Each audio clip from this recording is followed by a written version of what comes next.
Bonjour et bienvenue aujourd'hui à Eurosatori. Nous sommes sur le stand de Safran et nous allons parler d'un objet tout à fait particulier. Il s'appelle le Hammer.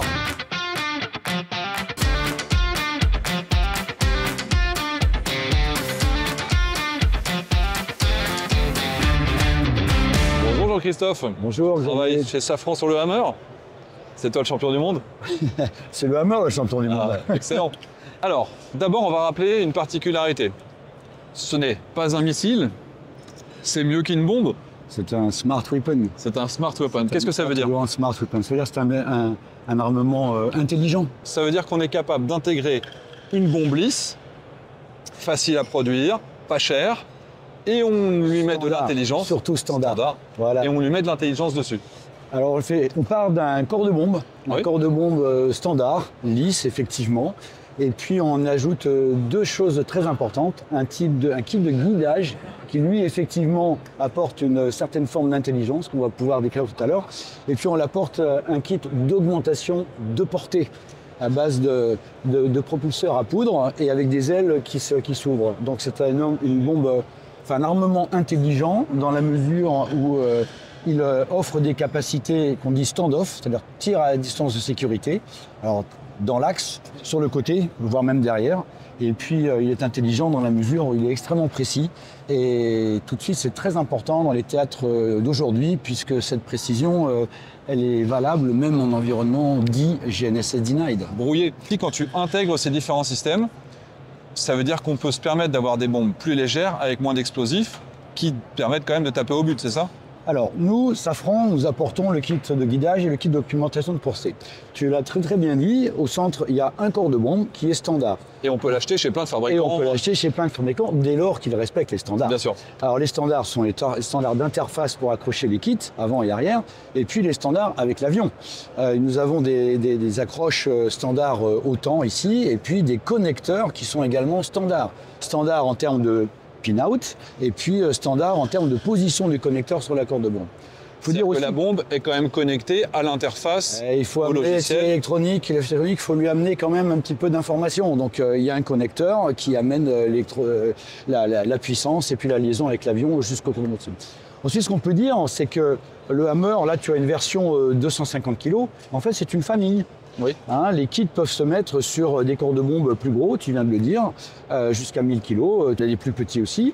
Et puis à l'intérieur, on peut avoir tout ce qu'on veut. Alors il y en a qui ont des explosifs, il y en a qui ont des corps de bombe pénétrants, et il y en a qui ont juste du béton pour ne pas exploser et avoir uniquement une énergie cinétique à l'impact, puisque le kit de guidage est seulement précis pour utiliser uniquement l'énergie cinétique. Et c'est une des spécificités de cette famille d'armement, c'est qu'elle peut arriver complètement verticalement. On voit, tu vois, ici la forme aérodynamique des canards qui donne une extrêmement grande agilité aéromécanique. Et puis la précision est telle qu'on peut donner une route d'arrivée, mais surtout avoir une arrivée complètement verticale pour rester indépendant des urbanisations qu'il peut y avoir là où on souhaite avoir une équipe opérationnelle. Et en fait, tu vois, on a beaucoup parlé de guidage et de la précision, mais en fait, tout vient aussi du fait qu'on tire à distance de sécurité. Et à distance de sécurité, c'est pour ça qu'on a un kit d'augmentation de portée qui est à base de booster. Et la distance de sécurité, ça peut être l'allonge dans la trajectoire de l'avion, ça peut être l'allonge sur le côté, ça peut être l'allonge derrière, ça peut être aussi le tir en très basse altitude. Tout ça, ça veut dire qu'on offre beaucoup de conditions de tir possibles aux pilotes pour rester à distance de sécurité tout en maîtrisant l'effet terminal à une certaine distance qu'on cherche à avoir. C'est-à-dire qu'éventuellement, on peut se mettre en très basse altitude, du suivi de piste sous les radars ennemis. Ce booster, il va donner une accélération, on a la vitesse de l'avion évidemment, mais le booster, il va nous permettre de remonter à une altitude qui permet, même en restant en altitude de sécurité, d'être capable de détecter, de détruire notre cible qui va être à longue portée. Ce qu'on ne voit pas ici sur le dessus, c'est qu'il y a aussi des ailes. On est vraiment sur le concept du planeur. Quand le booster a arrêté de fonctionner, c'est le planeur qui va nous permettre de naviguer. Et puis à l'avant, on a vu les petites moustaches qui permettent d'avoir une terminale très manœuvrante. C'est absolument unique au monde. Donc les Français ont développé ce concept qui était très bien vu à l'époque, puisque ça a permis de faire les opérations extérieures que la France a conduites il y a quelques années.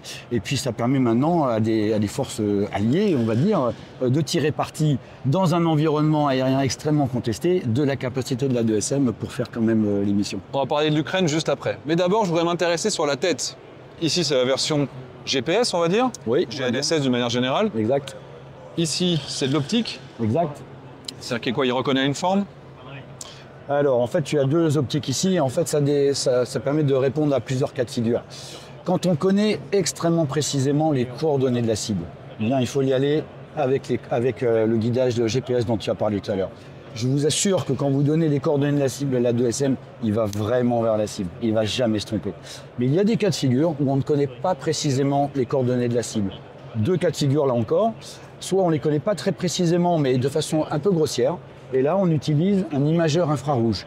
Ce qui fait que la 2SM va venir très proche de la cible et il va ouvrir les yeux et il va reconnaître la cible dans une scène. Et il va faire mouche grâce à cette catégorie. Parce qu'on lui a mis dans sa base de données, on lui a rentré de ce qu'il doit viser. De ce qu'il doit viser. Il y a un deuxième cas de figure où on ne connaît pas les coordonnées de la cible. C'est lorsque la cible est mobile. Et dans ce cas-là, on a un kit de guidage à base de détecteurs laser. Et donc, il y a une illumination au laser qui est faite soit par l'avion tireur, soit par un autre avion, soit par des troupes au sol, et qui vont illuminer la cible lors de son déplacement, jusqu'à une certaine vitesse d'ailleurs. Hein. Et la 2SM, il va retrouver la cible illuminée. Il a la capacité aérodynamique de corriger toutes les évasives que peut faire la cible. Et je vous le garantis, il va faire mouche aussi. On en vient à la guerre actuelle. Un pays allié, l'Ukraine, qui reçoit 50 bombes à 2SM Hammer chaque mois, qui en est super contente. Ils le disent, c'est plus efficace que les JDAM ER, notamment parce qu'ils résistent au brouillage GNSS. Ça, on n'était pas sûr au début. Voilà, donc ça c'est une expertise de Safran, qui est la navigation de très grande précision. Il y a dans ce kit de guidage une centrale inertielle qui est extrêmement précise et qui fait que même lorsqu'on perd le signal GPS ou même GNSS, eh bien, le guidage reste suffisamment précis pour pouvoir conduire la mission. Vous avez compris, il y a de la connexion qui se fait vers l'avionique de l'appareil. Le problème, c'est quand vous intégrez un missile une bombe ultra moderne sur un avion soviétique des années 80 qui n'a pas été modernisé, logiquement, ça passe pas. Et ça, c'est les Ukrainiens qui ont montré comment est-ce qu'ils avaient réussi à le faire. Ils l'ont fait par le passé avec les AGM-88, avec différents types de bombes. Mais cette bombe, la 2SM, elle a été intégrée sur le Sukhoi 27, sur le MiG-29 et je crois sur Sukhoi 25, notamment parce qu'ils ont mis sous les voilures, ils ont mis des sortes d'adaptateurs qui se mettent avec les systèmes habituels ici, donc c'est vraiment des sortes de socles. Et dans le cockpit, ils utilisent une tablette tactile, ça ressemble à une sorte d'iPad, connectée en Wi-Fi, et ils donnent comme ça leurs ordres et ils tirent.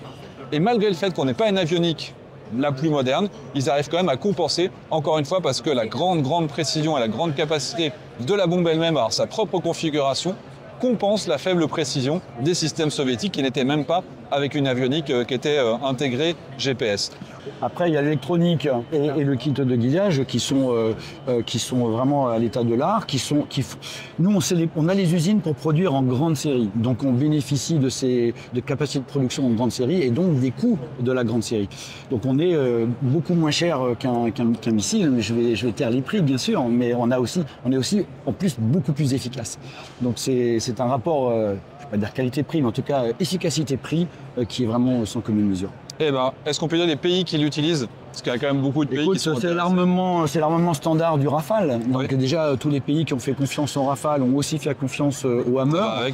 Nous, en propre, on l'a intégré sur d'autres porteurs. Donc on est prêt à... Nous aussi, on a des ingénieurs très astucieux. Et donc on est prêt à intégrer cet armement sur d'autres plateformes. Voilà. Eh ben écoute, un grand merci. Les amis, toi, Xavier, merci à toi. On espère que ça vous a plu. Bravo Safran. On rappelle que Safran a des ingénieurs partout et qui recrutent. Je sais qu'ils le disent à chaque fois. Et moi, j'aime bien le répéter parce que c'est vrai. Éclatez-vous, vous verrez que vous avez des projets qui sont super sexy dans l'aéronautique, dans la défense et chez Safran. On vous dit à très bientôt.